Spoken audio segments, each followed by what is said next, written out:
southwestern Kendall County in northwestern Illinois, northeastern LaSalle County in north-central Illinois, southern DeKalb County in north-central Illinois, southwestern Kane County in northeastern Illinois, until 12:30 a.m.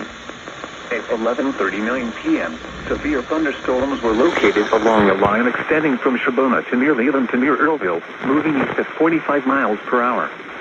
Hazard, 70 miles per hour wind gusts. Source, radar indicated. Impact, expect considerable tree damage. Damage is likely to mobile homes, roofs, and outbuildings.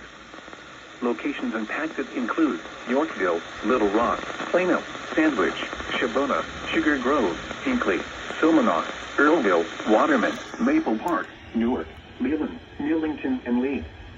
Including the following Interstate 88 between mile markers 96 and 109. This includes Sandwich Fairgrounds and Waubonsee Community College.